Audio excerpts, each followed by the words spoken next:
This podcast is free, and it's accessible to everyone thanks to support from listeners like you. If you value this show, please consider supporting its production by donating to our home, KUOW. It only takes a minute to give, and you'll be helping to support the production of this podcast. Make a donation at kuow.org or follow the link in the show notes. And thanks!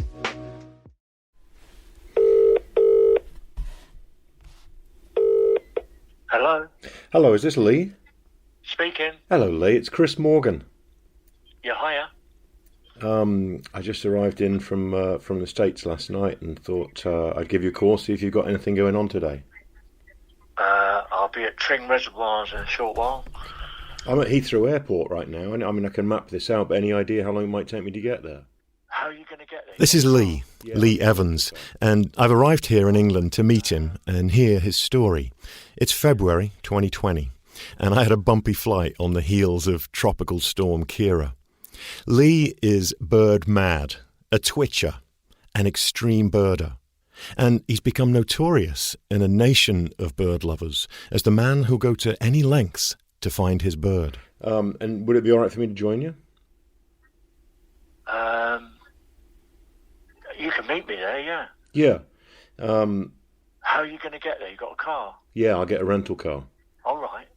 All I know about Lee is what I've read online, and that he's tough to nail down. I feel like I'm in for an interesting day. All right. Well, brilliant. Well, thanks for having me along, and I'll be in touch with you a little bit later this morning. Yeah, okay. Great. All right. Yeah, cheers. Thanks, Bye. Lee. Bye-bye. All right.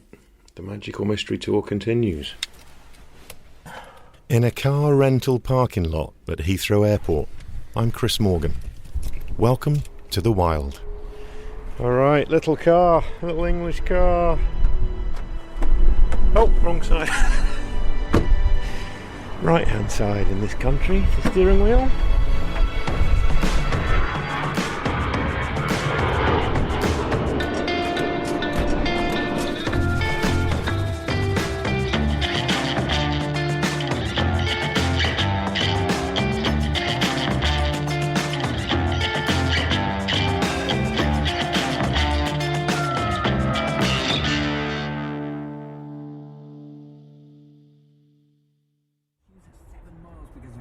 Just before the M25 interchange. On the trains, no service between Wolverhampton and Stafford because of a fallen tree, the winds.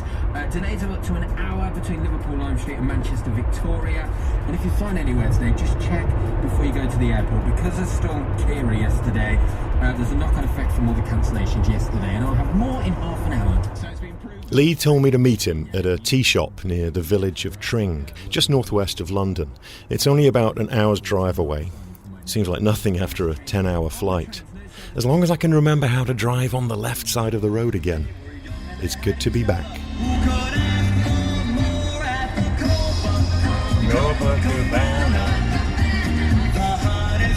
All right, let's go and find Lee, Barry.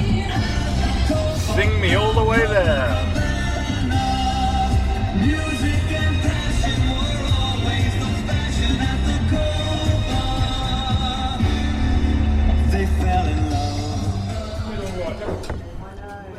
Lee? Hello. Good to meet you too. I didn't want to. Do you want a cup of tea or No, I'm fine. you want to get right out? Well, when you're ready, isn't it? Lee's wearing a long parka, and he's got binoculars and a camera slung around his neck. As soon as he comes into the tea shop, he already seems ready to leave again. I still have half a pie to get through, but Lee's not here for small talk. We head out to my car to grab my bag. But somehow I already feel like I'm getting in the way of his day. I'm recording, is that okay? Yeah, you need a coat though. You got I a do, coat? yeah, I've got Oh, a you coat, got a coat, yeah. and it sounds like it's been wet and windy. It has been horrendous. Yeah. It's been the worst storm since 1987. Is that right? Yeah. Wow, and it's still very windy today. Well, hey? yeah, still windy, but nothing like what it was yesterday. Really? So No. I'll grab my bag and Yeah, my you need a jacket, coat, and yeah. we're just going to walk from here. But yeah, just leave your car here, yeah. All right, brilliant. I've come a long way to meet you, Lee. So where are you from, man? I'm from Lancashire originally, and Dorset actually, but emigrated to the States about 20. Let's see. Just yeah, I can hold on to it. All right, yeah, hold it. Yeah, and then just give me a few words like what you ate for your breakfast this Check, morning. check. Perfect. Check. All right, great. There's nothing quite like trying to interview someone squeezed into an English compact-sized rental car. But Lee doesn't seem fazed in the slightest. To someone who has no idea, what's a twitcher? A twitcher is someone who's prepared to go to any lengths to see a rare bird. Are you a twitcher? I'm a birder. And what's the difference? A birder is someone who's got a very serious, in-depth interest in birds and the science of birds, the scientology of birds, as well as being very mad keen on twitching birds. Are those rooks? No, they're 2 carrion crows and 2 magpies. They're carrion crows. Carrion crows, yeah. It's muddy and blowing a gale as we head towards the bird hide. Sometimes a storm like this can blow in unexpected species. The hide overlooks a reservoir, some good bird habitat, and a popular spot for local birders. Lee comes here a lot, and it's a good place for me to get to know him a bit, and hopefully see some birds. So you're taking down... I record every bird I see, every single bird. What have you got? Every day. Wow. Every single bird has to be recorded. You know, because I've been doing this since 1968 and recording all my birds, you can see nice trends, such as with the greenfinch. You can compare it and see what's happening. If a bird's increasing or if a bird's decreasing or staying stable. We're heading down through the woods here a little bit, away from the windy water. Morning, how are you? Yeah, good. Good. Muddy, isn't it? Yeah. Wilston Nature Reserve, Wilston Reservoir Nature Reserve. Yep, that's what it's called. What would you be most excited to see today? Kittiwake. All right, well I know my kittiwake. We're not going to see that. We're not? You're not much of an optimist. Well, there's only one that's been seen today. That's on the Severn Estuary. Oh. I think I lucked out with the weather. Yeah, how did you find me anyway? How did I find you? Yeah, just online. You don't have to look very far before you come across your name. Right. Is that a robin? That's a robin, yeah. A robin. We come through the woods and enter the hide, a bird hide. It's like an old wooden shed tucked away in the trees on the edge of the water, with open slats to peer through. There are 3 or 4 other birders here. How you doing? Yeah, not too bad. Yeah. Wonder who returns. Nice to see you. Yeah. That's it. There was an oyster catcher here, but I think the 2 lesser blackbacks have kicked him off. That's right. I was hoping perhaps to see one. He's over at College Lake. I saw him. Yeah. Well, I just seen him. Yeah. Oh, you've just come from there. Yeah. Yeah. We sit on a wooden bench looking through a little narrow gap out over the reservoir, like a window-sized peephole. It's designed to give us cover. We can see the birds, but they can't see us. It's surprising how many species there are, but I'm pretty rusty with my British birds. A lot of teal, the odd common pochard, great crested grebe, tufted ducks, mute swan. What about the coot in front of us? Well, yeah, plenty of coots. Although numbers of those have gone down now. That's the one that I got. I was quite proud of myself there. Yeah, not many. There's a stock dove going past. All right. That lovely whistling sound is a teal, yeah. I don't know if they know we're in here, or there is a peregrine that lives here who preys on them. They're contacting each other to say if the going's safe or not. Yeah, see, they don't like the red kite. Well, that's a buzzard and a kite. That one's a buzzard, the other one's a red kite. Brilliant. There's loads going on here. It's amazing. They don't. The bird they really fear is the peregrine. He will take a teal out. How often do you see him here? Well, he's been living here since August. He's been living behind the hide and the trees there. He takes 1 bird a day. But he's old enough now to maybe... He might have moved back to Aylesbury, where he came from, because they've got a nest box there. And he may have gone back there thinking of attracting a mate. He lost his female. She died. So he's a lone male. But he spent the winter here because it's easy feeding. But I've not seen him recently. I don't know if there's a lovely tufted duck there. Look at that tufted duck. Beautiful. Beautiful male tufted duck. He's got that name because of that little tuft to rear his head. Where did your interest in birds start? I used to be a very keen cyclist when I was a kid, and I used to find a lot of dead birds at the roadside. I used to take them home and experiment with them, and I learnt taxidermy. And through that interest in taxidermy, I began to marvel at the wonderful colours of many of the birds that I was collecting. And that's what got me into birding. I picked up a green woodpecker at John O'Gaunt's golf course at Sandy, and I couldn't believe the colours, the reds, the greens, and that just hooked me on birding for life. How old were you? I was 7 years old. And now how old are you? I'm now 60.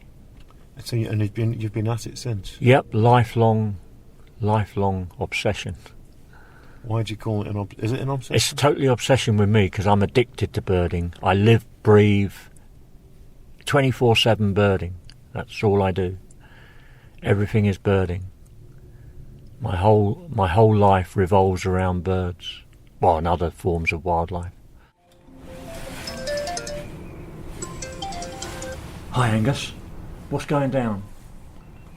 Where? What, north or west? What, is there another lock there, is it? Right. So you've got the exact location, have you? Or? Well, there'd be something in the wake of this, yeah. Might take a few days to get found. Okay. I've got to go. Yeah, I'll catch you later. Yep. Cheers. Bye. He's my Scottish man, Angus Murray. Oh yeah. He runs the Birdline Scotland. Any news from Scotland? No, has he nothing. Seen anything? He's seen nothing. No, there's nothing. Got another text coming in. Yeah, another text coming in. The hotline is starting to heat up. Starting to heat up this morning. That's right. That's a text from where? Where's that coming from? This comes from Suffolk. Okay. 92 Russian white-fronted geese still at Hollesley, and a snow bunting at East Lane. These are all rare birds for Suffolk. Wow. As I'm sitting there looking over the reservoir, Lee's phone buzzes with messages and calls from all over the country. Reports of different bird sightings from his network of birders and twitchers. Yeah, hi Tony, did you just ring?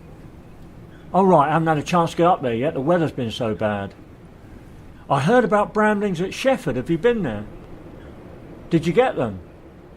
Yeah, I was hoping to get up there today. I might try and do it this afternoon. Yeah. You got Shefford Town Centre. Where do I go from Shefford Town Centre? Say I'm standing at the river, right, and going over the river, and I'm heading towards Broome. You come to a little roundabout. Right, okay, and they're in there, are they? Yeah. Okay, cheers, bye. That's Tony. Yeah. He's got bramblings. Really? Yeah. Seen about 7 bramblings. Oh, yeah. Shefford. Yeah. And that pintail's still there. Pretty scarce this year, aren't They are very scarce, yeah. Are you going to go and see these bramblings this afternoon? I've got to see them, yeah. Can I come on? Can I tag along? Well, how? How far is it? It's quite a long way. Is it? Yeah. How far? How far is it, Jim? You got me hooked now. What stop? Where is it? About 40 odd miles, 50 miles. 30, Right? 40 miles. Unless I park my car up and you drive and we go up there together. Yeah, I could do that. Yeah, we can do that. I don't know where I leave my car. Yeah, this is what I'm here for today. So if there's something interesting going on, well, they're not that interesting, but they're a good bird this winter because there's none around. Yeah, Scarce this winter. They're very scarce. Anything that you're willing to drive 50 miles for has got to be pretty good in my book. Yeah, I always think. That's nothing to Lee. Is it? That's just down the road. That's just down the road. Yeah, that's just a tiny little. Yeah. Well, yeah. If I park my car and we can drive up there if you want. All right. All right. Anyway, if you want to see these bramblings, yes. Should we head out? Better move. All right. Suddenly, Lee shifts into another mode. Nothing's going to get between him and this little brown bird called a brambling.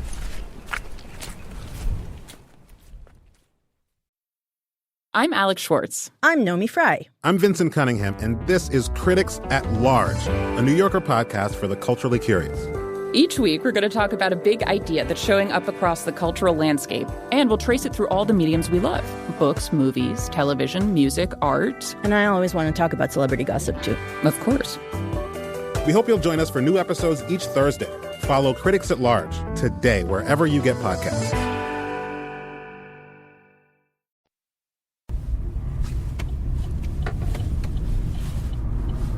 turning left at the next roundabout. Okay. Well, I'm excited. This is awesome. This is what I'm here for. I love it. Back in Britain. Yeah. On the trail of the bird. This is target birding. This is when you target a specific bird. So at the moment, I'm after just 2 birds: the brambling and the northern pintail.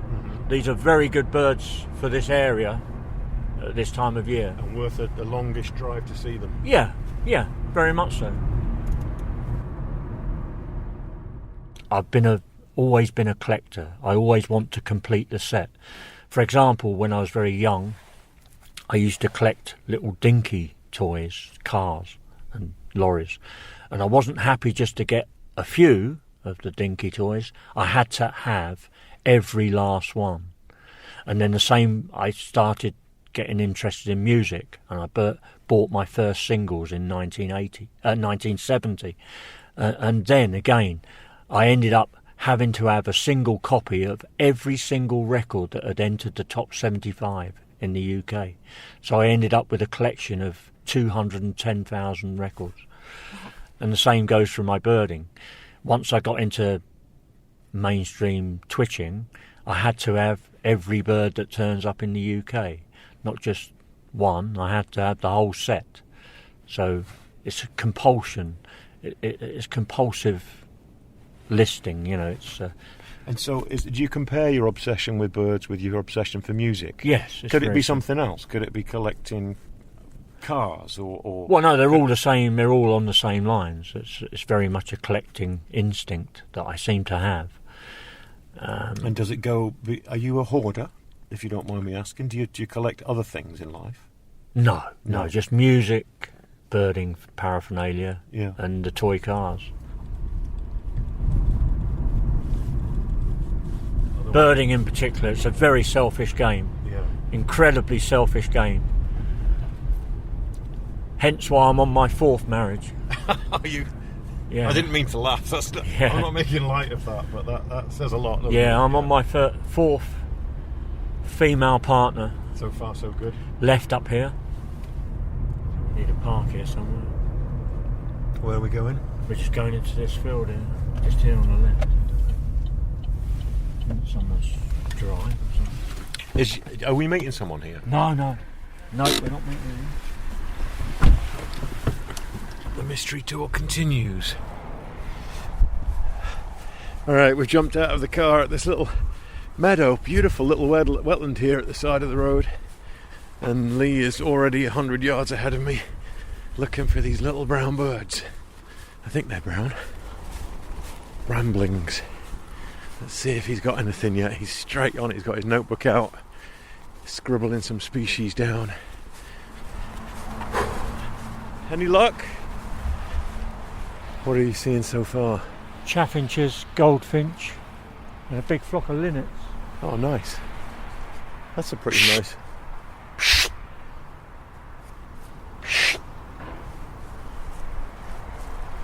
What is that you're doing? Pishing. For what? Pishing for them. They come up. Really? Yeah. Why? Because they think there's a threat, or? No, they just come up to explore. Oh. All birds are inquisitive. Oh, sparrowhawk. Sparrowhawk, nice. Where is it? Oh, it's a merlin. Is it really? On the looks of it. There's a meadow right here full of old, dead sunflowers, dead from last season, laden with seeds, and that's why the small birds are here, and then that's why that merlin would have been here, because he comes to hunt the small birds. Just a couple of connections in an ecosystem like that is all it takes for it to all fit together. I love that. Chaffinches? Yeah, one yellowhammer and a load of chickens. That was a yellowhammer, huh? Yeah.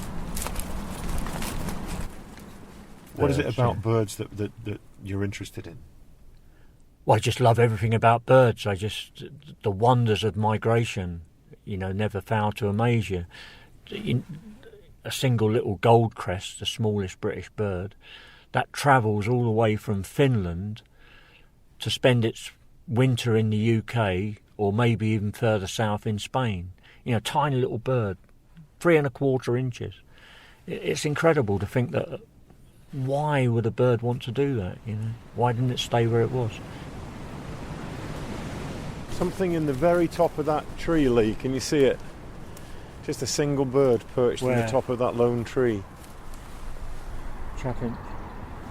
Jeez, that's got to be half a mile away. How do you know that? Just know by the jizz. What's a jizz? Jizz is... every bird has a jizz. It's a character. They have their individual character you identify them by. You just put a few factors together and...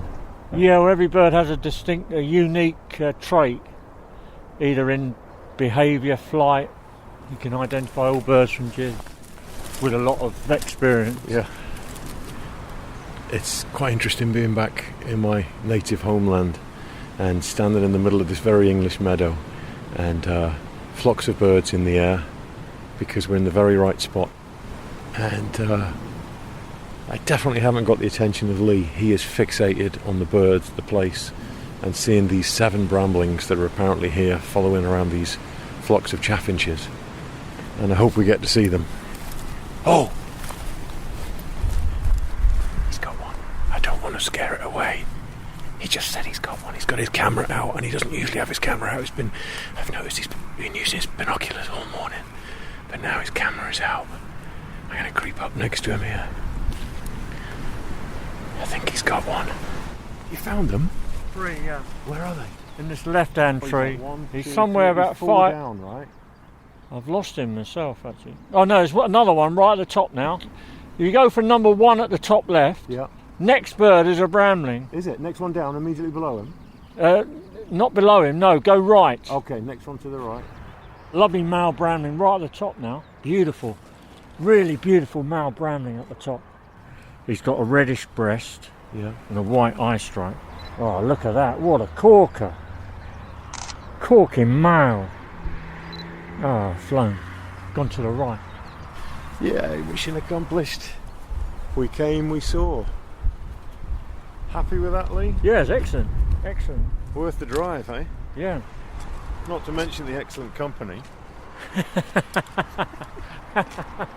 Rooks. 3 rooks. So they have distinctive jizz. Our 40-mile drive has paid off. 4 bramblings checked off the list. Lee and his network know that there are only 7 in the whole county, so we've done well. A little finch the size of a sparrow, causing all this lovely fuss. But there's no time for celebration. Lee's already refocused on his next target. You want to what? I want to get a drake pintail. There's a drake pintail just at the road. Straight on. Okay, all right, let me just get my belt on. Northern pintail. Are you this bossy with all your drivers? Yeah. To the pintail. Drake pintail, yeah. Right. Turn left where that silver pickup's going. I do 68,000 miles a year in pursuit of scarce and migrant birds and rare vagrants in the UK. What is that? And I've done 2.2 million miles of driving on British roads since 1977, when I first got my driving licence. All in the pursuit of birds? All in the pursuit of birds, yeah. And you were crazy for the bird and just ended up I used to drive very fast and drive very fast cars. One particular car, the Cosworth, I was unfortunately done for speeding. At the time, it was the fastest recorded speed in the UK at 162.3 miles per hour. I was on a sponsored day watch, bird watch, trying to see a bird called a capercaillie. You have to be there bang on dawn, had to be there for 5 a.m, and I was running a bit late, so I had to get to Aviemore from Perth very quickly to get these capercaillies. But to do so, I had to drive at very ridiculous speeds, and I got caught for it. So. And you didn't make it to the bird? No, I never made it for the bird. No. You know, I got locked up for a few days.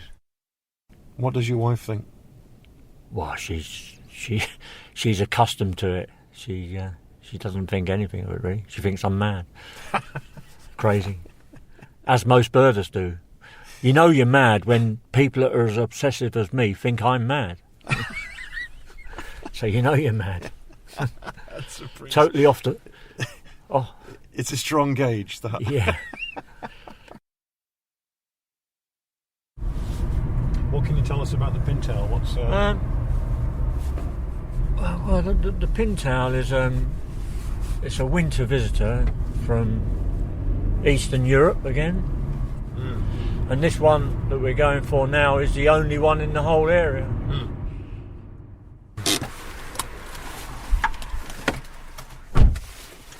Drake pintail, next on the list. He's off. He's hard to keep up with. It's packed with birds.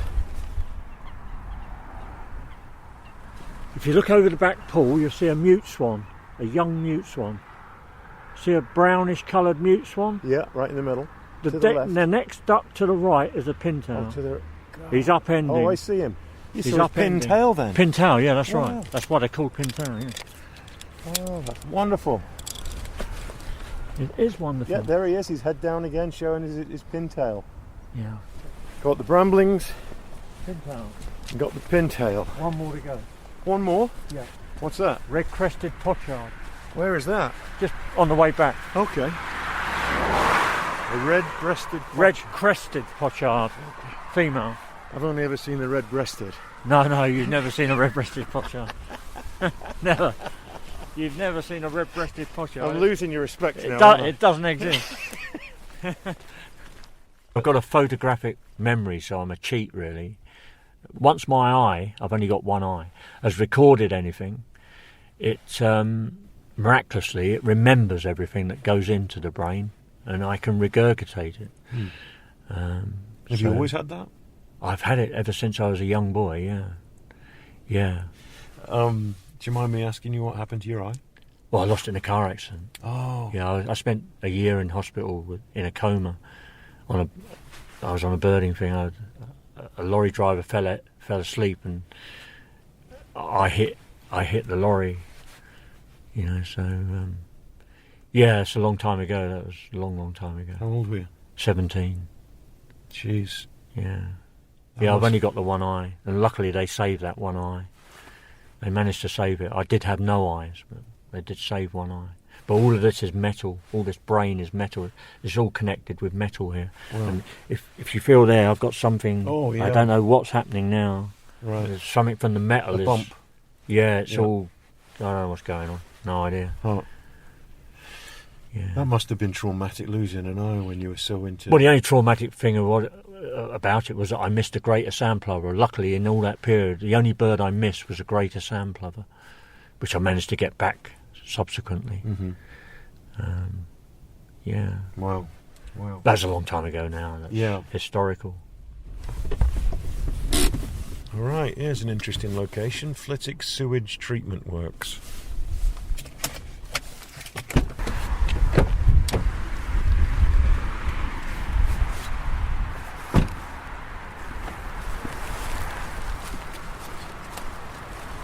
Got him? Yeah, he's right down the far end. Really? Yeah. Right down the far end with the mallard. Oh, I see him towards the right. Yeah. At the back. Catching up with two mallard, I'll show you. A dark head. Yeah, dark head, dark chocolate brown head. And it's a what? Red-crested pochard, female. There she is. There. Oh, yeah. That's a very nice. Dark brown head. One for the list before the hailstone started. Yeah, Christ. Wow. Grim. Oh, God. Bloody hell. Yeah, red-crested pochard. All right, that's it. We're off. Tick. All right. That was the fastest bit of bird watching I've ever done. I think that broke the red-breasted pochard Red-crested pochard. Red-crested. I think it broke the red-crested pochard record. Yeah. Red-crested pochard. All right. Do you dream about birds? I don't dream about birds, no. I dream about bears. Really? Yeah. It's a bit sad. I'm too knackered to dream about, but once I hit the sack, that's it. And my wife then wakes me up about 2 hours later. The alarm goes off. I don't get time to dream. No time for dreaming. Yeah, no time for dreaming. Sum up the day. How did the day go for you? For me, it's excellent because I've managed to get two good Bedfordshire year ticks in the form of northern pintail and bramling. They're both very hard birds to get this winter. So I'm very pleased with those, very pleased. And the red-crested? Well, the red-crested pochard is always there, or she's always there, it's a female. Yeah. And I haven't had a chance to pop by there, so it's a good opportunity to nip past. Yeah. And knock her off as such. Yeah. All told, Lee has seen 594 bird species in the UK and Ireland. But here's the thing, there are other birders who have more. Lee tells me the top British twitcher is way ahead. He has 607 species on his list, 13 more than Lee. So the chase goes on. But it's not just about ticking boxes. So many of the birds Lee loves have spiralled in numbers since he was a boy. One of his favourites, the greenfinch, has dropped by 94%.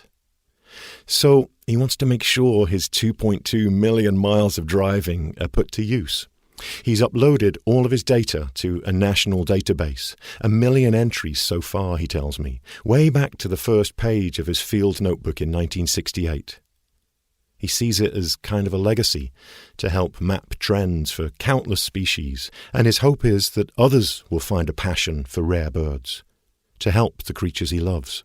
Thanks for having me along. I've really enjoyed it today. I've learnt a lot. It's actually got me back into my ornithology day when I was a member of the Young Ornithologist Club as a kid here in England, so I've loved it. Don't ever get caught by the bug. You'll always regret it. Maybe too late. Don't ever become obsessed with birding. Thanks, Lee.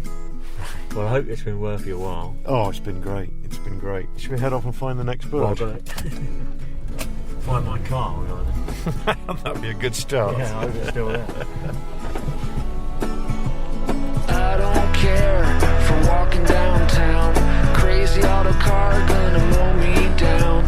Look at all the people like cows in a herd. Well, I like birds. We've put a link to Lee Evans' blog, The Diary of an Obsessive Twitcher, on our website, thewildpod.org. You can find other links about birding there as well. Maybe they'll inspire your inner twitcher.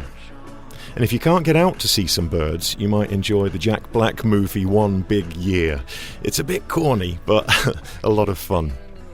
The Wild is inspired not just by nature, but by people who work in it, love it, protect it. We have more information on our website, thewildpod.org. A very special thank you for their kind financial support to Jill and Scott Walker, Alan Ferguson, Anna Kimball, John Taylor, Bob Yellowlees, Mark and Rebecca Wilkins, and Annie Mize. The Wild is a production of KUOW in Seattle, Wildlife Media, and me, Chris Morgan. Our producer is Matt Martin. Jim Gates is our editor. Our production team includes David Brown, Juan Pablo Chiquiza, April Craig, Tio Popescu, and Brendan Sweeney. Our theme music is by Michael Parker. The song I Like Birds is by the Eels. I'm your host, Chris Morgan. Thanks so much for listening. And if you enjoy our stories, please do ask your friends to subscribe to our podcast. We love new listeners. Take good care.